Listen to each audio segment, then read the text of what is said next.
सभी लोग एक साथ बोलेंगे, भारत माता की, भारत माता की, भारत वीरों की, भारत वीरों की।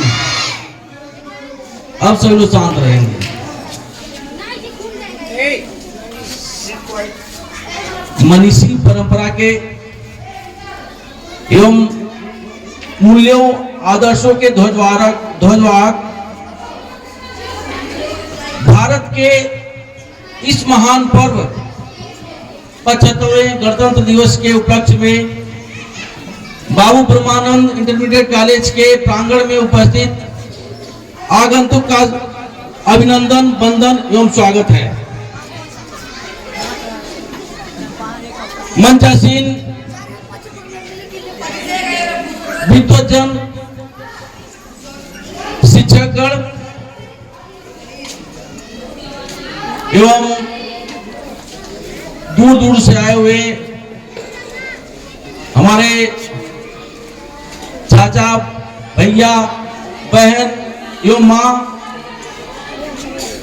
एवं प्यारे बच्चों, जैसा कि हम सभी जानते हैं,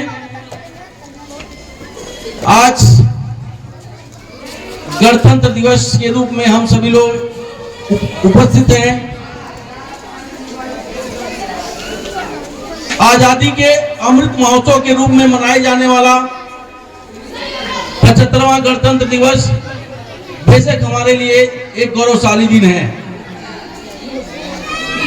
इसी दिन के लिए हमारे राष्ट्रभक्तों ने हजारों वर्षों से लगातार संघर्ष करते हुए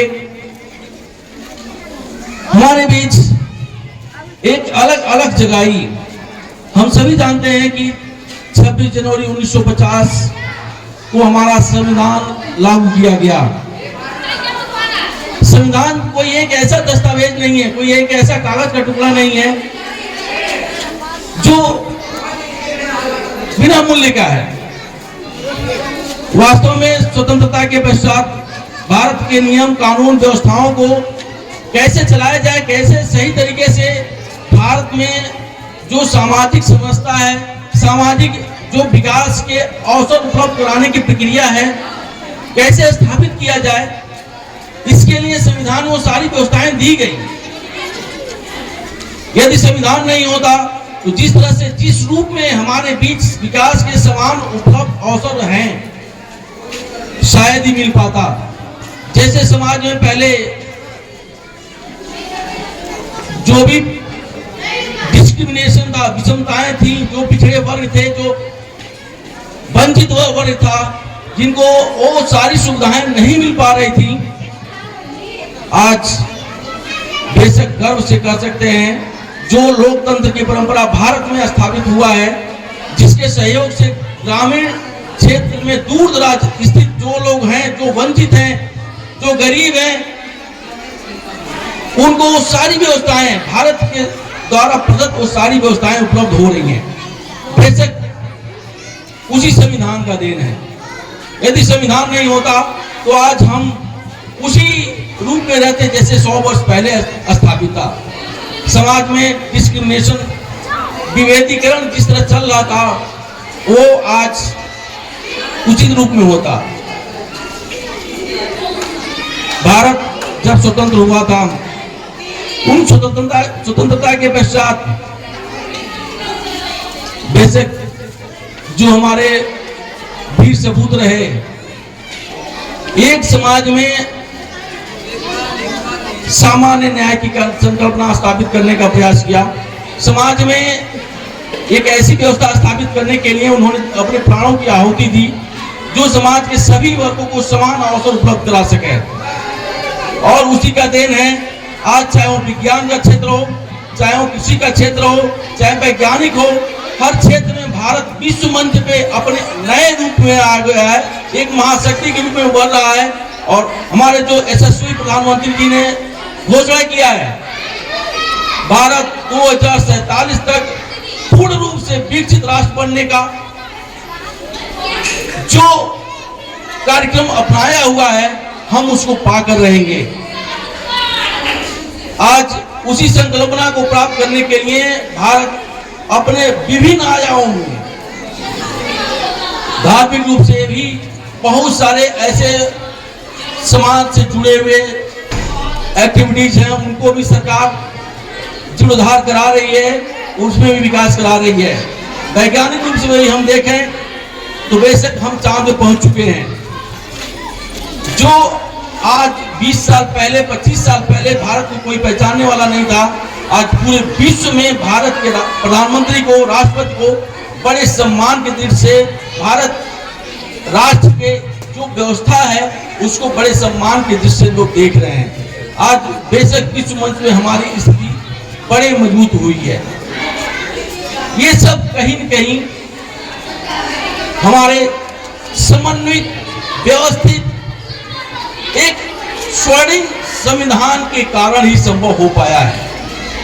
वो संविधान जो 1950 को लागू किया गया था, हमारे जो औपनिवेशिक रेडियो के रूप में हमारे बीच स्थित बहुत सारी यातनाएं थी, यंत्रणाएं थी, उनको दूर करने के लिए संविधान स्थापित किया गया था। संविधान को हम सभी लोग जानते हैं, मुख्य रूप से दो चीजें उसमें हैं जो हमारे लिए बेहद आवश्यक है। यदि हम उसको न जाने, जिसका लाभ हमको न मिले, तो हम जिस रूप में मानव रूप में यहाँ स्थापित है, मानव नहीं हो सकते। हमारे मौलिक अधिकार, नीति निषेध तत्व जो हमारे आदर्शों को, जो हमारे मूल्यों को, जो हमारे परंपराओं को निर्देशित करती है। मौलिक अधिकार के कारण आज हम सभी जानते हैं, ग्रामीण क्षेत्र से जुड़े होने के नाते सभी लोग, चाहे वो धन जन योजना हो, चाहे सभी लोगों को जिस तरह से अनाज ग्रामीण क्षेत्रों में मिल रहा है, चाहे वो स्वास्थ्य के संदर्भ में जो व्यवस्थाएं मिल रही हैं, चाहे शिक्षा मिल रहा है, हमारे उन्हीं मौलिक अधिकारों का देन है। नीति निषेध तत्व जो हमारे संविधान में स्थापित किया गया, हमारे मूल्यों को संरक्षित करता है। जो हमारी परंपराएं हैं, हमारी संस्कृति जो विश्व मंच पे जिन्होंने अंग्रेजी आताताइयों के कारण हमारी परंपराओं को ठेस पहुंचा था, आज पूरी तरह से पूरे मूल्यों के साथ हम अपनी संस्कृति को बचाने में, उसका विस्तार करने में संकल्पित हो रहे हैं और उसको प्राप्त भी कर रहे हैं। बेशक हमारे संविधान का ही देन है कि आज समाज में एक समरस स्थापित करते हुए सबको विकास के समान अवसर उपलब्ध कराए जा रहे हैं। यदि वो नहीं होता तो वो विकास संभव नहीं था। भारत में संविधान का निर्माण केवल एक दिन का परंपरा नहीं रहा है। केवल 1947 के बाद और 1950 के बीच के समय का नहीं रहा है, बल्कि वो संविधान का विकास 100 वर्षों तक, 100-200 वर्षों तक लगातार विकास क्रमशः विकसित होता रहा है। और केवल 26 जनवरी 1950 तक सीमित नहीं है, बल्कि आज भी जो औपनिवेशिक कड़ियां हैं भारत सरकार द्वारा उसको तोड़े जा रहे हैं। जैसे आईपीसी धारा, सीआरपीसी की धारा जो दंड संहिता थी, उसको न्याय संहिता के रूप में स्थापित किया गया है अभी हाल ही में संसद के द्वारा, जो बेशक हमारे न्याय व्यवस्था को स्थापित करता है। जो हमारी सरकार आज विकसित राष्ट्र बनाने के लिए संकल्पित है। बेशक हम विकसित राष्ट्र 2047 तक हो जाएंगे, लेकिन केवल उसमें सरकार के प्रयासों से ही पूर्ण नहीं हो सकता है। सरकार कितना ही प्रयास कर ले, यदि हमारी जनता अपने तरीके से प्रयास नहीं करती है तो सरकार के जो योजनाएं हैं, जो उनके उद्देश्य हैं, धरी की धरी रह जाएंगी।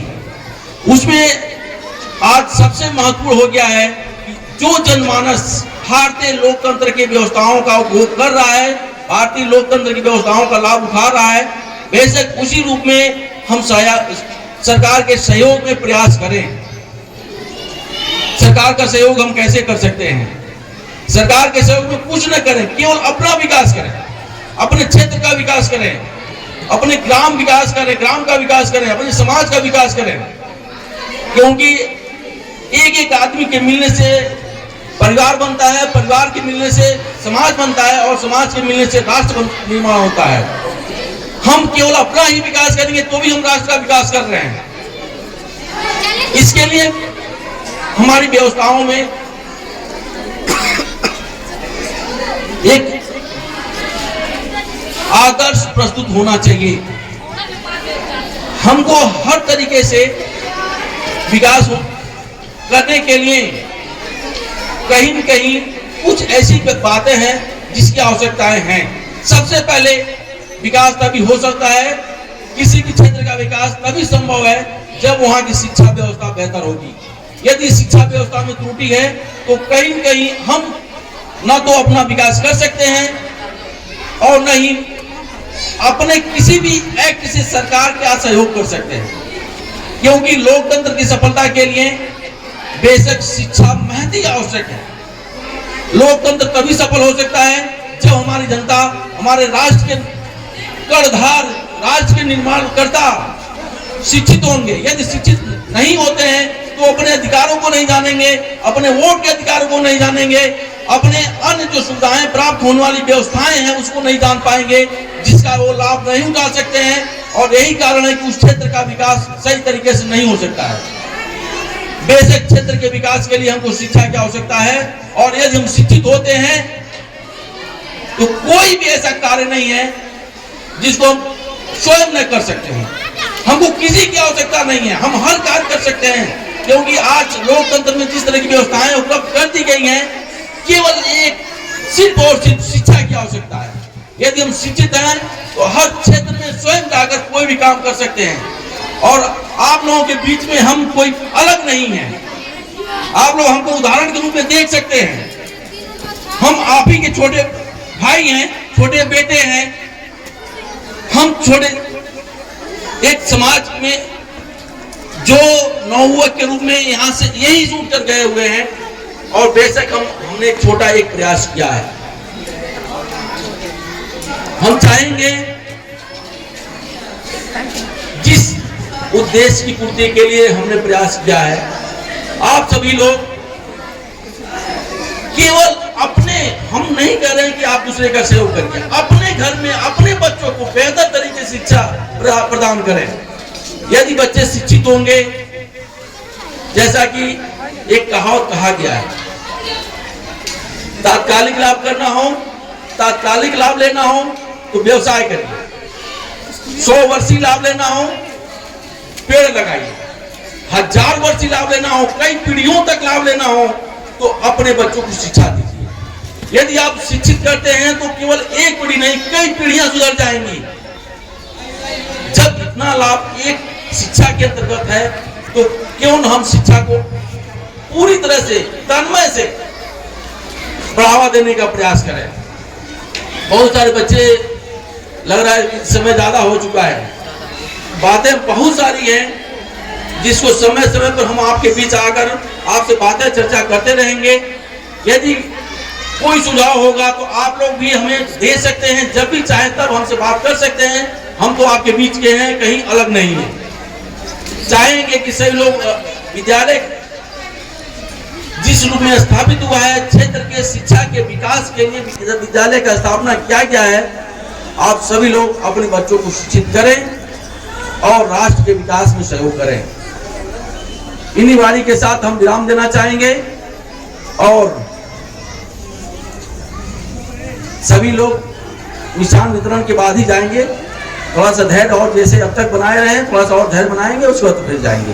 धन्यवाद।